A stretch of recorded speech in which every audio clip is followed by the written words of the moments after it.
고마우신 하나님 아버지 감사합니다. 우리 삶들 가운데 있는 하나님의 은혜를 발견할 수 있게 주셔서 감사합니다. 하나님의 은혜가 우리의 결핍 가운데서 발견되는 것을 인하여 감사합니다. 우리 삶들 가운데 결핍을 통하여 비로소 우리 삶들 가운데 있었던 하나님의 은혜를 발견합니다.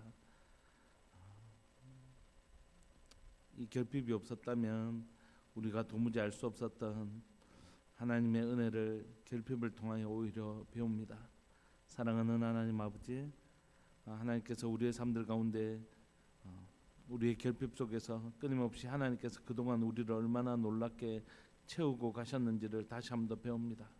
사랑하는 하나님, 오늘 이 시간 우리의 삶에 우리의 이 결핍을 채워가시는 하나님의 은혜를 계속해서 발견하게 하여 주시고, 하나님이 우리를 붙드시고 인도해 가시는 그 하나님을 발견할 수 있도록 주님 도와주옵소서.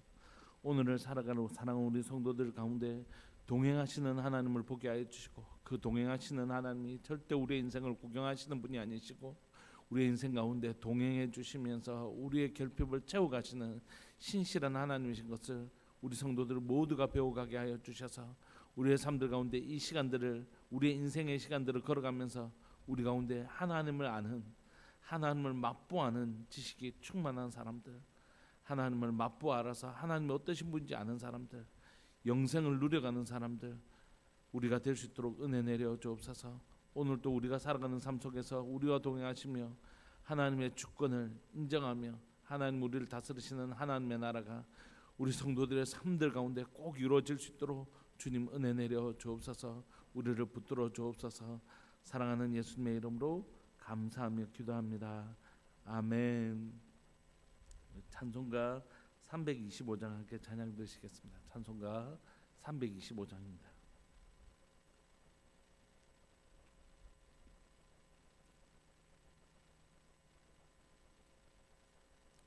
찬송가 325장. 예수가 함께 계시니 시험이 오나 겁없네. 기쁨의 근원 되시는 예수님 위에 삽시다. 날마다 주를 섬기며 언제나 주를 기리고 그 사랑 안에 살면서 딴 길로 가지 맙시다. 이 세상 사는 동안에 주 이름 전파하면서 무한한 복락 주시는 예수님 위에 삽시다.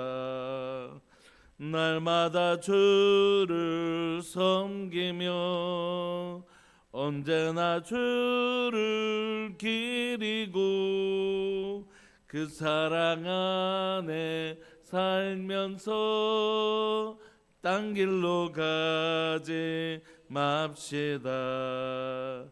이 세상 친구 없어도 예수님 나의 친구니 불의한 일을 버리고 예수님 위에 삽시다.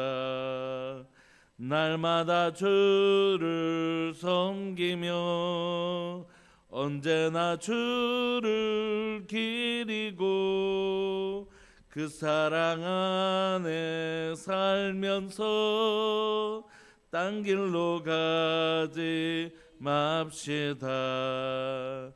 주께서 심판하실 때 잘했다 칭찬하리니 이러한 상급 받도록 예수님 위에 삽시다. 날마다 주를 섬기며 언제나 주를 기리고 그 사랑 안에 살면서 딴 길로 가지 맙시다. 아멘. 우리 하나님의 말씀 에스겔 20장 1절부터 9절까지 함께 보시겠습니다. 에스겔 20장 1절부터 9절까지입니다.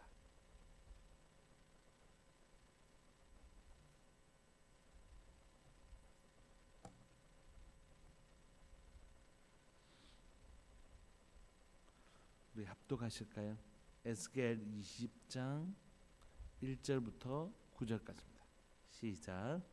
일곱째 해 다섯째 달 열째 날에 이스라엘 장로 여러 사람이 여호와께 물으려고 와서 내 앞에 앉으니 여호와의 말씀이 내게 임하여 이르시되 인자야 이스라엘 장로들에게 말하여 이르라 주 여호와께서 이렇게 말씀하셨느니라 너희가 내게 물으려고 왔느냐 내가 나의 목숨을 걸고 맹세하거니와 너희가 내게 묻기를 내가 용납하지 아니하리라 주 여호와의 말씀이니라.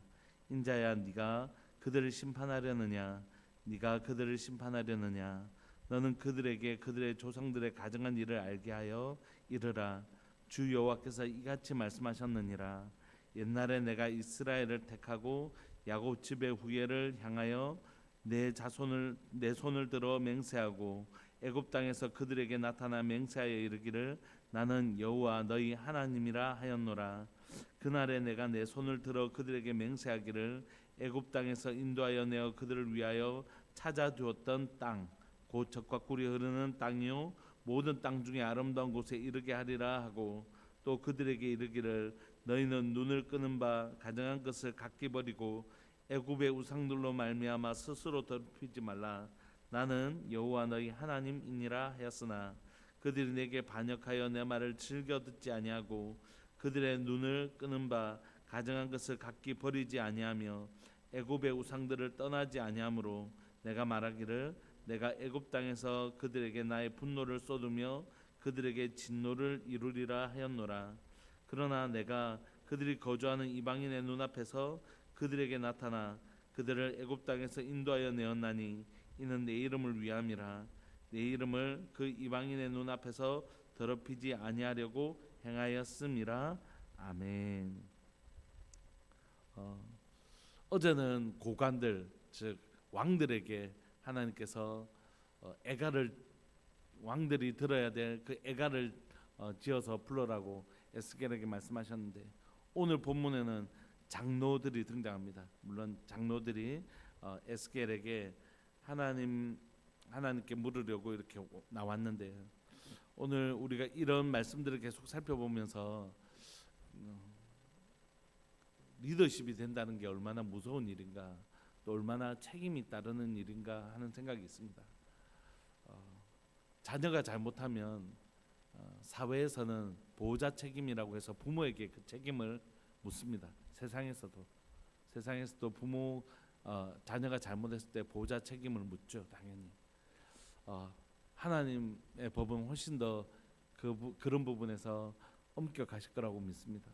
하나님이 이 가정에 대해서 당연히 부모된 우리에게 책임을 물으실 거라고 생각하고 또 교회 공동체 안에서도 중직이 된다는 것, 또 리더십이 된다는 것 참 영광스러운 일이잖아요. 한 주님의 몸된 교회에 중직이 된다는 건 굉장히 영광스러운 일이거든요. 그런데 그 영광스러움과 함께 굉장히 무거운 책임이 따르는 것 같습니다. 왜냐하면 영향력이 있는 것이죠. 저희 말이나 행동 하나가 중직이 되고 리더십이 된다는 건 그냥 우리가 일반 성도로 사는 것 그게 성도의 삶이 굉장히 귀하고 소중한 일이지만 영향력이라는 측면에서 보면 그게 너무 참 중요한 것 같습니다. 오늘 하나님의 말씀이 이 장로들을 대상으로 선포된다는 것 앞에서 우리가 그런 마음이 있는 것 같습니다. 오늘 우리가 살펴보게 될 이 본문은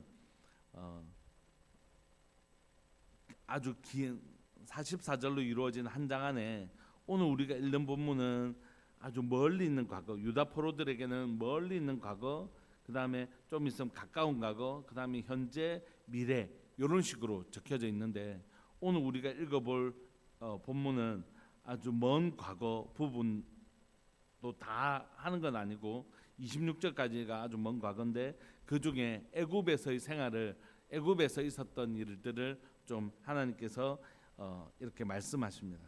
우리가 오늘 한번 살펴보시면 일곱째 해 다섯째 달 열째 날, 요건 에스겔이 잡혀온 시간을 기준으로 지금 카운팅하고 있는 것입니다.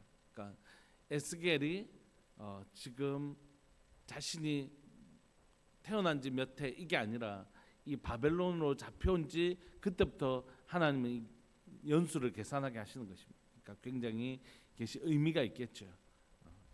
그리고 일곱째 해라는 건 아직 598년에 잡혀왔으니까 591년, 그러니까 아직 586년에 성전이 무너지니까 아직 성전이 무너지기 전이었다는 것입니다. 그러니까 일곱째, 다섯째 달 열째 날에 이스라엘 장로 여러 사람이 여호와께 물으려고 선지자인 에스겔에게 온 것이죠. 그런데 이 사람들이 하나님께 뭘 물으려고 왔겠습니까? 하나님, 우리 언제 돌아갑니까? 우리 언제 회복될 수 있습니까? 이러고 물으려고 왔다는 것이죠. 회복에 대해서. 그런데 앞에 우리가 에스겔 14장을 보면 이 사람들이 하나님 앞에 묻는 건 너무 귀한 일이고 좋은 일이지만 이 사람들이 자기 앞에 있는 우상들이나 이걸 다 제거하지 않고 여전히 우상 가운데 있으면서 하나님 앞에 하나님 우리 언제 돌아갑니까? 이렇게 나온다는 것이에요. 그러니까 자신의 삶을 하나도 정비하지 않고 회개하지 않고 우상들을 제거하거나 하나님 앞에 그렇게 자복하며 나오는 게 아니라 그냥 그 우상 가운데 여전히 살아가면서도 하나님 우리 언제 회복됩니까? 이렇게 나온 것이에요. 그러니까 2절에 여호와의 말씀이 에스겔에게 임하실 때 어떻게 말씀하시냐면 인자야 이스라엘 장로들에게 말하여 이르라 주 여호와께서 이렇게 말씀하셨느니라. 하나님께서 에스겔을 통해 이스라엘 장로들에게 말씀하십니다. 그런데 하나님께서 말씀하신다는 건 하나님과의 소통이 일어나고 있다는 뜻이고 하나님 말씀이 전해진다는 건 하나님은 말씀하시고 그 말씀을 믿는 자들을 통해 일하시잖아요. 그러니까 하나님의 말씀하심이 굉장히 중요한 것이에요. 구약과 신약 사이에 중간기가 있다는 건 하나님의 말씀이 없었다는 건 뭐냐면 하나님이 배후에서는 역사하셨지만 드러나게 역사하지 않으셨다는 뜻이기도 해요. 그러니까 하나님의 말씀이 없다는 게 얼마나 무서운지 모릅니다. 하나님의 말씀이 없다는 건 하나님 더 이상 너희 가운데 아무 일도 하지 않겠다 이렇게 말씀하시는 거나 마찬가지입니다. 물론 하나님은 그럼에도 불구하고 그들이 깨닫지 못하는 하나님의 배후의 역사들을 이루어 가시지만 그런데 다행히 하나님께서 인자야 이 이스라엘 장로에게 말하여 이르라 이렇게 말씀하신 것이에요. 그 내용을 이렇게 살펴보면 주 여호와께서 이렇게 말씀하셨느니라. 어떻게 해요? 너희가 내게 물으려고 왔느냐? 내가 나의 목숨을 걸고 맹세하거니와. 여러분 하나님께서 하나님의 생명을 걸고 맹세하시는 구절을 흔히 보셨습니까? 잘 못 보죠. 이렇게까지 하나님께서 단호하게 말씀하시는 게 여러분들 보신 적 있습니까? 성경에서 쉽지 않죠. 하나님께서 하나님의 목숨을 걸고 내가 맹세하겠다. 이 맹세라는 단어는 언약적 단어거든요. 내가 내 목숨 걸고 맹세하겠다고 얘기하시는 거예요. 그러니까 엄청나게 하나님 이 일에 대하여 틀림없이 이렇게 하시겠다는 겁니다. 여러분 여기까지 읽으면 너무 소망의 메시지 아닙니까? 하나님께서 에스겔을 통하여 하나님 우리는 어떻게 됩니까? 라고 물어봤던 이 장로들에게 하나님께서 지금 말씀하신 거예요. 그리고 내가 내 생명을 걸고 맹세해 주겠다 그러면 와 그럼 반드시 일어날 일이겠구나, 반드시 그런 일이 일어나겠구나, 무슨 일일까라고 소망을 가지게 되잖아요. 그런데 그 내용을 한번 보시죠. 너희가 내게 묻기를 내가 용납하지 아니라 너희들 내한테 묻는 것조차도 내가 내 목숨을 걸고 맹세하거니와 너 묻지도 못하게 할 것이다 이렇게 얘기하시다. 그러니까 지금 하나님께서 앞에까지나 이 에스겔 선지자들에게 우리 잡혀가는 우리는 이제 어떻게 됩니까? 아직 성전은 무너지지 않고 그래도 왕이 남아 있잖아요. 그러니까 우리는 앞으로 어떻게 됩니까? 좀 하나님께 물어봐 주십시오. 이렇게 왔는데 하나님께서 그들에게 이렇게 말하라고 전해 주신 거예요. 내가 내 생명을 걸고 맹세하느냐 너희들 내한테 묻지도 못하게 만들겠다 이렇게. 그러니까 만약에 여러분 우리가 이 장로들의 입장이었다라면 얼마나 무서웠을까? 하나님이 아예 너 묻지도 못하게 만들겠다 이렇게 말씀하신 것이 주 여호와의 말씀이니라. 그러시면서 4절 인자야 네가 그들을 심판하려느냐 네가 그들을 심판하려느냐. 그러니까 여러분 이건 다 법정적인 개념입니다. 하나님은 우리를 만나실 때 법정에서 언약 가운데 법을 근거로 해서 언약 우리와 맺으신 언약법을 근거로 해서 우리를 만나시거든요. 하나님이 지금 인자 즉 에스겔을 이 법정에서 증인으로 세우시는 것입니다. 인자야 네가 그들을 심판하려느냐 네가 그들을 심판하려느냐. 너는 그들에게 그들의 조상들의 가증한 일을 알게 하여라. 하나님 아예 묻지도 못하겠다고 말씀하시면서도 그들에게 말씀해 주시고 계세요. 너희들 앞으로 내한테 묻지도 못하게 만들겠다. 이렇게 말씀하시면서 정작 하나님은 말씀하세요. 그러니까 이게 하나님의 마음인 것이. 너희들 내한테 묻지도 못하게, 너희들 살든지 죽든지 내한테 묻지도 마라. 이렇게 말씀하셔놓고 하나님의 본심은 뭘까요? 그들이 회개하고 돌이키기를 원하시는 것이. 그래서 그들에게 그들의 조상들부터 행했던 그 가증한 일들을 말씀하시는 것입니다. 5절 이르라 주 여호와께서 이같이 말씀하셨느니라. 옛날에 내가 이스라엘을 택하고 야곱 집의 후예를 향하여 내 손을 들어 맹세하고, 여기에도 동일한 맹세가 있잖아요. 뭐라고 맹세하셨죠? 그때 애굽 땅에서 그들에게 나타나 또 맹세하여 이르기를 나는 여호와 너희 하나님이라 하였노라. 내가 너희 하나님 해줄게. 내가 너희 아버지 해줄게. 내가 너희들의 왕이 되어줄게. 왕이 없어 땅도 없어 유리하는 너희들에게 하나님은 그들에게 왕이 되어주시고 그들에게 땅을 준비하시는 하나님이다. 이렇게 말씀하신다. 내가 그게 해줄게.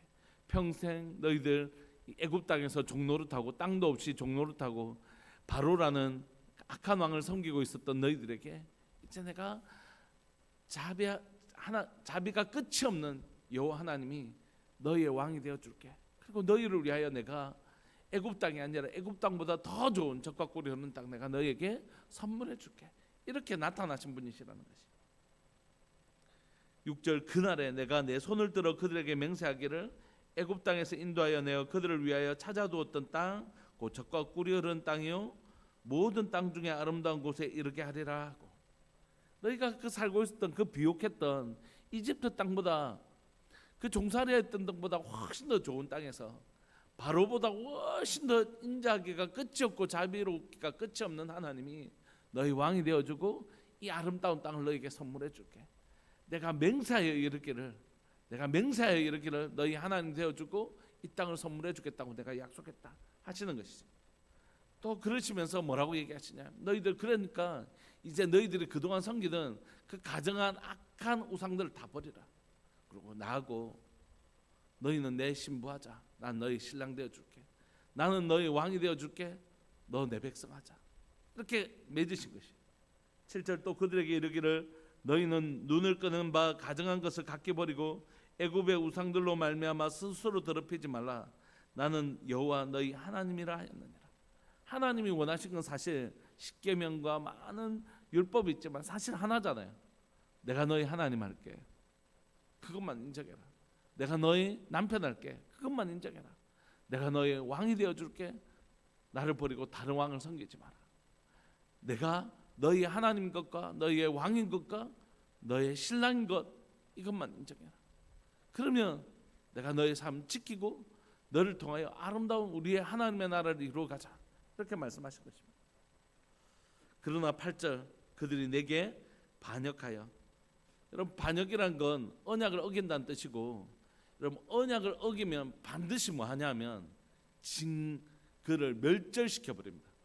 그래야지 그 언약의 중요성이 있잖아요. 당시에 고대에서 A 나라와 B 나라가 언약을 맺었는데 A 나라가 B 나라를 그 언약을 깨뜨렸잖아요.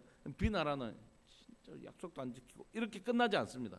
반드시 이 언약을 깨뜨린 것에 대하여 멸절하는 방식으로 갚는 것이. 그러니까 언약을 어긴다는 건 무슨 뜻이냐면 단순히 언약을 어긴다는 뜻이 아니라 나는 이제 당신과 원수가 되겠다라고 하는 뜻입니다. 그러면 하나님 앞에 이스라엘 백성들이 언약을 어길 때는 무슨 뜻이냐면 단순히 하나님을 버린 것을 뛰어넘어 하나님과 원수되는 것, 그 자리로 간 것입니다. 이걸 신약적으로 이해하면 훨씬 더 이해가 되죠. 우리가 죄를 지었을 때 하나님과 원수되었던 나를 구원하셨다는 뜻이 바로 그것입니다. 우리가 하나님 앞에 범죄하고 언약을 어긴다는 건 하나님과 원수되는 자리로 나간다는 것입니다. 그래서 그들은 8절에 하나님께 반역하고 내 말을 즐겨 듣지 아니하고 그들의 눈을 끄는 바 가증한 것을 각기 버리지 아니하며 애굽의 우상들을 떠나지 아니하므로 내가 말하기를 내가 애굽 땅에서 그들에게 나의 분노를 쏟으며 그들에게 진노를 이루리라 하였노라. 그때부터 이스라엘 백성들은 하나님 앞에 불순종하고 우상을 섬기는 특별히 대표적인 사건이 금송아지 사건 아닙니까? 그렇게 하려고 하였지만 9절 그러나 내가 그들이 거주하는 이방인의 눈앞에서 그들에게 나타나 그들을 애굽 땅에서 인도하여 내었나니 그렇게 범죄했음에도 불구하고 하나님은 어떻게 했다고요? 그들이 거주하는 이방인의 눈앞에서 그들에게 나타나 그들을 애굽 땅에서 인도하여 내었다는 것이 가나안 땅으로. 왜 하나님 이렇게 범죄한 이스라엘 가운데 이렇게 행하셨을까요?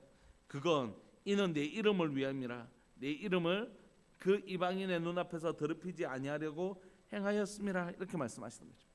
하나님께서 만약에 그렇게 이스라엘 백성들을 멸절을 하셨다면, 이스라엘 백성들을 벌하셨다면 세상 사람들이 이렇게 얘기했죠.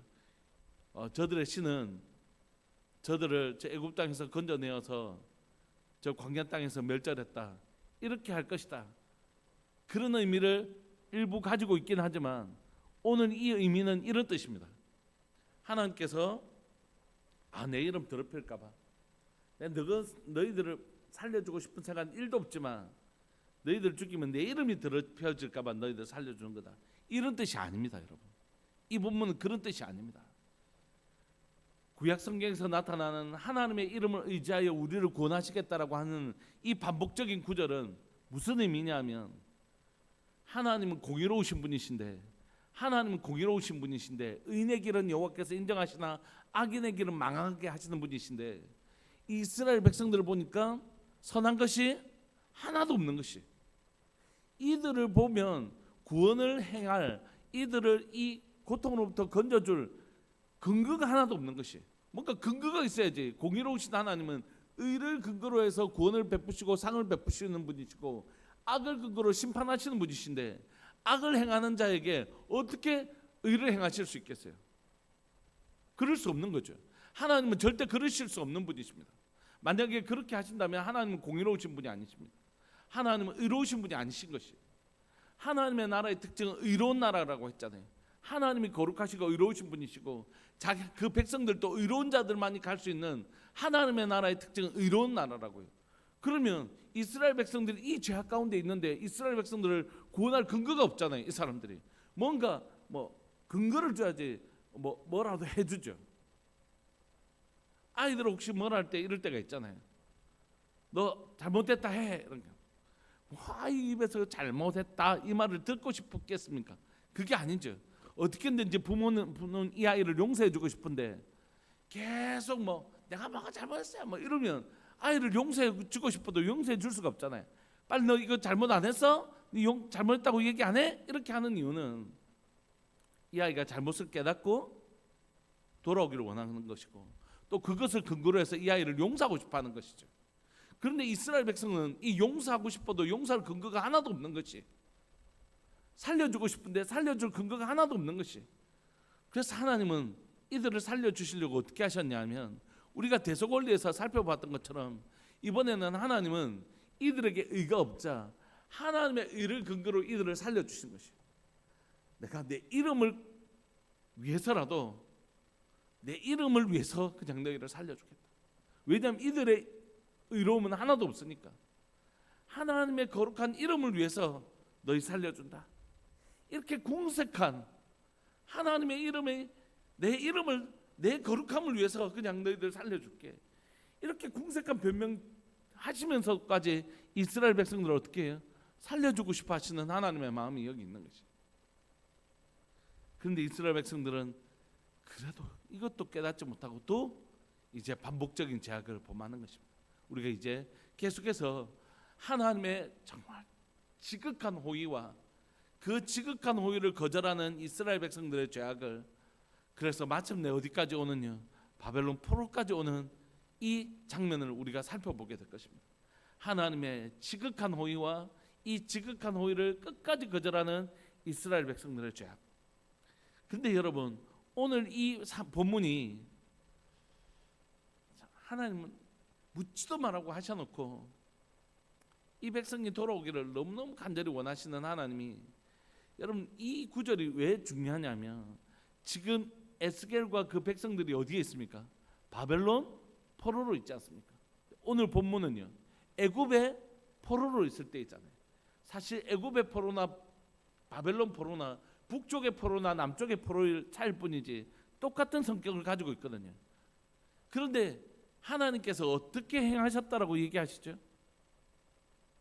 그들이 우리 죽나 사나 이거 물으러 왔는데 그들의 죄악에 대해서 하나도 회개함 없이 우리 죽나 사나 하나님 앞에 한번 물어봐라, 이렇게 온 어들에게 그들을 묻지도 못하게 하겠다 이렇게 말씀하신 하나님이 사실 얘기 다 하고 계세요.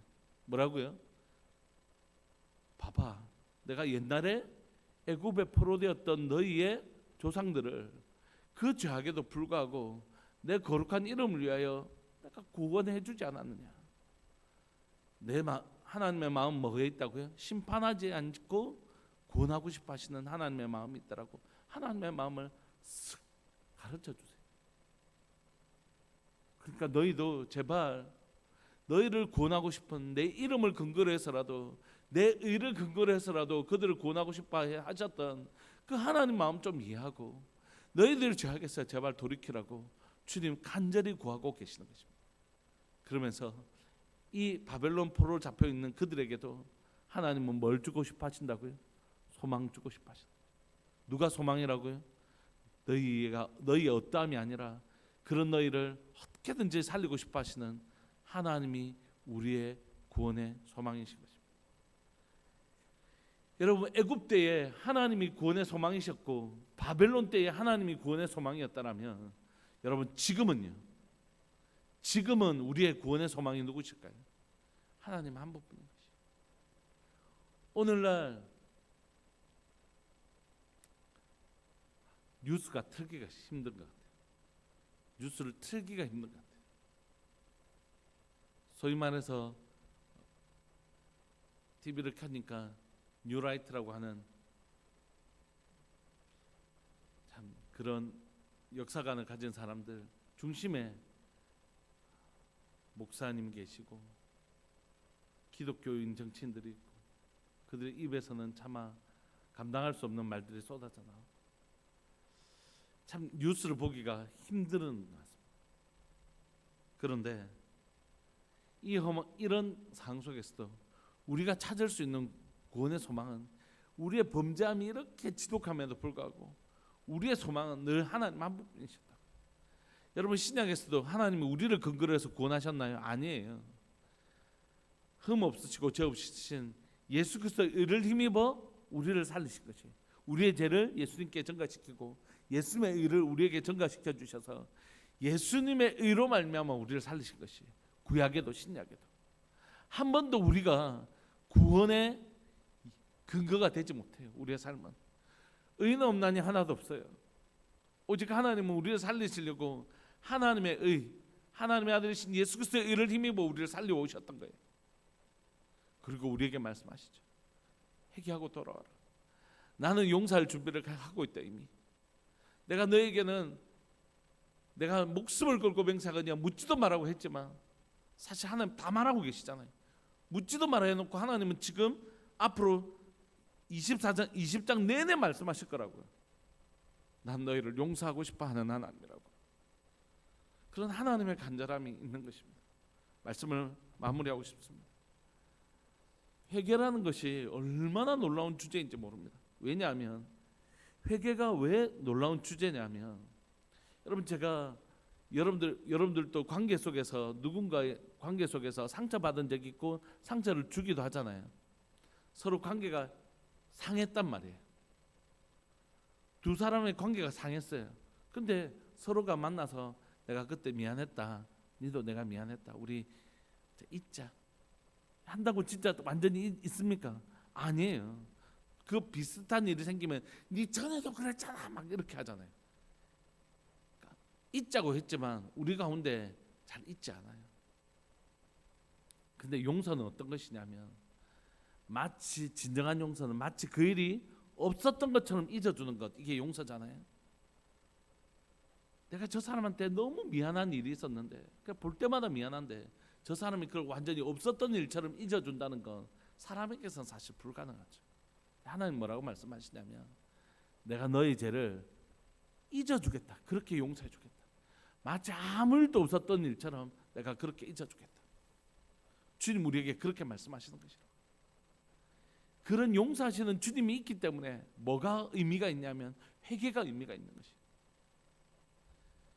남편을 버리고 수없이 외도하고 다른 남자하고 그렇게 해서 아이 낳았던 그 고매를 주님은 다시 호세아에게 아무 일도 없었던 것처럼 받아들이라고 하시잖아요. 호세아야, 네가 바로 나다. 내가 바로 너다. 고멜이 바로 음란한 이스라엘이라고 말씀하시잖아요. 하나님은 그런 일도 마치 아무 일도 없었던 것처럼 잊어주시고 지워주시고 그걸 다시 품어주시면서 나는 다시 너를 살리고 싶다고 말씀하시는 그 하나님이 계시다고요. 그런 하나님이 계시다고요. 여러분, 그런 하나님이 우리 앞에 계시다고요. 그래서 회개해야 되는 것입니다. 우리의 죄를 회개하고 이런 더러워진 음란해진 세상의 그 뜻으로 음란해진 우리를 그래도 다시 씻어서 고멜과 같은 우리를 다시 품어 안고 싶어 하시는 그 하나님이 내가 다 잊어줄게, 다 씻어줄게 라고 하시는 하나님이 여기 계시니까 우리 뻔뻔스럽지만 탕자와 같이 아버지 집으로 돌아가야 되고 사랑하는 하나님 품으로 돌아가야 되는 것이 그게 회개입니다. 그게 아들을 죽기까지 우리를 사랑하시면서 기다리시는 하나님에 대한 최소한의 태도라고 생각하는 것이죠. 그게 바로 회개입니다. 오늘 이 시간 우리를 그렇게 말도 하지 말라고 해놓고 다 말씀하시는 거, 난 너희를 구원하고 싶다고 본심을 얘기하시는 그 하나님 앞으로 돌이키는 은혜가 있기를 원합니다. 우리 개인의 삶에 이렇게 우리를 기다려주시는 주님께로 돌아가고 우리의 죄악이 있다면 어때요? 의는 없나니 하나도 없어요. 그러나 용서하시는 하나님이, 사유하시는 하나님이 우리 앞에 계시잖아요. 그 하나님께로 돌아가는 것입니다.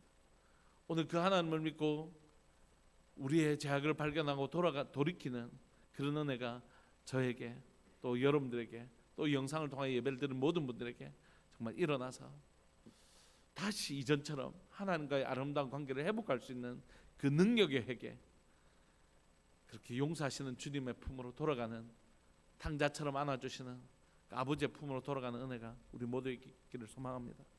우리 시간 함께 기도하시면서 하나님 더 가까이, 아버지의 품으로 더 가까이, 사랑하는 하나님 앞으로 더 가까이 내 속에 있는 죄악들을 더 철저하게 회개하고 씻어내고 정리하는 시간, 죄를 정리하는 시간이에요. 그런 은혜를 주님 우리 모두가 누리게 하여 주옵소서. 이 땅에 있는 모든 그리스도인들과 교회가 이 놀라운 아버지의 자비 앞으로 나가는 은혜가 우리 가운데 일어나게 해주십시오. 우리 그렇게 주의 이름을 크게 부르시면서 기도하면서 나갑시다. 기도하시겠습니다. 주여, 살아계신 하나님 아버지, 역사하시는 하나님 감사합니다. 하나님은 오늘 또 이 죄악된 이스라엘 백성들 앞에서 하나님의 본심을 숨기지 못하고 드러내시고야 마십니다. 살아계신 하나님 아버지, 오늘도 하나님이여 애굽의 하나님이여 종살이 했던 이스라엘 백성들 여전히 죄악 가운데 있는 그들을 하나님의 이름을 근거로 해서라도 그들을 살리고 싶으셨고 그러셨던 것처럼 바벨론 포로에 잡혀 있는 이 이스라엘 백성들도 나는 그렇게 하고 싶다고 본심을 드러내시고야 마시는 하나님, 오늘 우리에게도 동일하게 말씀하신 줄 믿고 고백합니다. 살아계신 하나님 아버지, 역사하시는 하나님, 우리의 죄악을 용서하여 주시고 우리의 죄악을 용서하여 주시고 하나님이여 다시 용서하고 싶어 하시는, 다시 관계를 회복하고 싶어 하시는 그 하나님이, 그 좋으신 아버지가 다시 한 번 더 우리와 관계를, 자녀와의 관계를 회복하고 싶어 하시는 그 부모의 마음을 하나님 우리에게 보여주고 계십니다. 잘못했다 해라, 잘못했다 해라, 다시 우리 좋은 관계로 돌아가자 라고 말씀하시는, 네가 잘못했다고 해라고 말씀하시는 그 하나님의 놀라운 자비와 긍휼 앞에 우리가 서 있음을 고백합니다. 주님, 시대를 돌이키는 힘은 아버지께로 돌아가는 회개인 것을 고백합니다. 하나님, 시대를 돌이키는 힘은 우리를 용서하시는 아버지께로 돌아가는 길뿐인 것을 고백합니다. 주님, 저희 죄를 용서하여 주시고 저희 죄악을 용서하여 주시고 다시 한 번 더 하늘 아버지께로, 내가 하늘 아버지께로 돌아가는 역사 일어나게 하여 주옵소서. 하늘 아버지께로, 사랑하신 신랑 되신 예수님께로, 거룩하신 성령님께로 돌아가 아버지의 그 거룩하신과 그 친밀하신 사랑 안으로 내가 거할 수 있도록, 제가 거할 수 있도록 주님 도와주옵소서. 사랑하는 하나님, 저희 가정이 우리의 죄악을 용서하시는 하나님께로 돌아가는 하나님 가정 되게 해주시고, 우리의 죄악을 하나님 앞에 고백하며 나아갈 수 있도록 주님 도와주시고, 사유하시고 회복하시는, 그렇게 하고 싶어하시는 간절히 원하셔서 하나님의 이름을 근거로 아들이 되신 예수님을 십자가에 죽여서라도 우리를 회복시키고 싶어 하시는 아버지의 긍휼과 자비를 우리가 믿고 신뢰합니다. 사랑하는 하나님, 교회 안에 연약한 부분들을 주님 용서하여 주시고, 우리 하나님의 부족함과 연약함들을 주님 용서하여 주시고, 하나님께로 돌이키고 싶습니다. 하나님께로 온전히 돌이키고 싶습니다. 우리의 죄악이 있다면 주님 그 죄악을 발견하는 은혜를 주시고, 그 죄를 하나님 십자가 앞에서 하나님 그 죄의 문제를 처리할 수 있는 은혜, 하나님의 자비와 긍휼을 하나님이 누리게 하여 주옵소서. 하나님, 사랑하는 조국교회를 위하여 기도합니다. 사랑하는 조국교회가 주님 앞에서 달려왔던 그 모든 시간들의 죄악을 주님 앞에 회개하며 나갑니다. 하나님, 우리의 죄를 용서하여 주시고, 우리의 조상들이 범죄한 그 모든 범죄가 우리 안에도 있음을 고백합니다. 주님, 우리의 죄를 용서하여 주시고 우리를 사유하고 싶어 하시는 하나님의 마음을 배워서 주님 다시 한 번 더 이 조국교회를 불쌍히 여기시고, 다시 한 번 더 사랑하는 하나님의 조국교회 가운데 주님의 말씀을 사랑하고 주의 일을 사랑하고 주의 도를 사랑하며 그 진리대로 살아갈 수 있는 하나님의 백성들 될 수 있도록 주님 도와주옵소서.